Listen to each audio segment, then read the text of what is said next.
All right, I'm really excited about this. Kevin Mellot. Do I say that properly, Andrew? Kevin Mellot. Mellot is a global security expert, and he's the president of Erase Enterprises. And I'm just going to give out the headline here, just say the words. And we're talking about Mosquito government drone. Mm-hmm. Could you imagine? Kevin, good morning. How are you? Mario's online, too. Yeah, Mario's online, too, with everything here. All right, Kevin, what do you think here? This is amazing.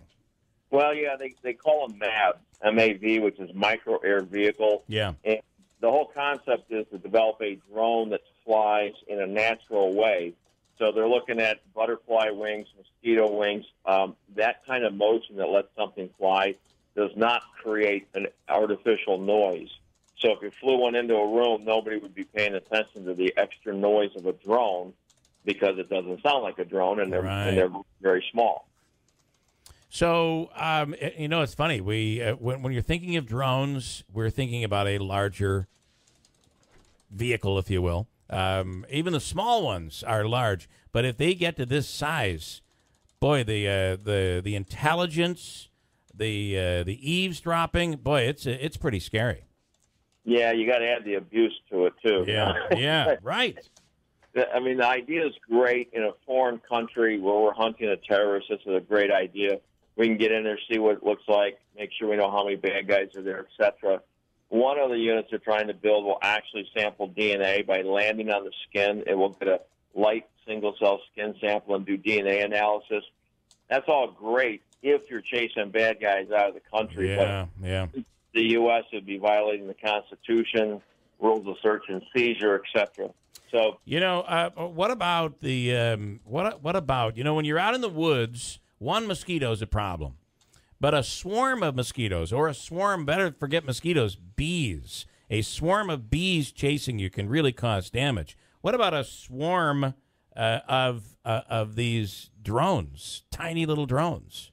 Yeah, they've actually looked at that, the idea of putting up, a whole bunch of them and creating a swarm effect. And now, an interesting point, you just mentioned it. When people are afraid of a swarm of bees, they're not going to be looking to see if they're mechanical. Right. You create a swarm, all of a sudden the public reaction, the human reaction is different, and therefore you're going to find out real quick that you've got people not paying attention to the fact that it's an abnormal aspect that's flying above them, and that it's actually mechanical. Listen, I could just see my wife, let's stop for a second and check out this swarm of bees and make sure they're real. You're right. That is never going to happen. People are screaming. They're moving around. Holy moly, this future is scary. So the distraction of it alone would allow a single one to be controlled and flown in close for what the objective is. Yeah. But it's distracted by the swarm. Wow. You keep saying would be and could be, and if they did this, a lot of people are convinced, maybe myself included, that this is already going on. Well, let me tell you, there's a handheld unit that we have that fits in the palm of your hand. It's like a tiny miniature helicopter. And we've got that. We've used it in the field.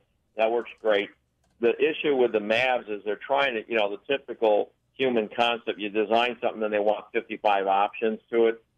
So when you start putting in a DNA sampler, any kind of video stream, etc., you have to have the power for that. Right. And, making the power a nano-sized technology that can drive all these things, that's a trick. And they're working on that stuff, but I'm unaware of them having all of it right now. Yeah. But not saying they don't have some capability. Wow. But, maybe I've just watched too many episodes of Spy Kids.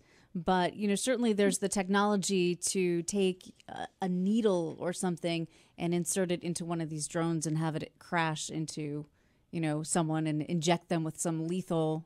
Yeah, anything's possible. There's surface poisons and toxins that you could just put it on the feet of the device, land the device on the toxin, and then fly it and land it on the person, and it's going to be a transfer. So you're correct.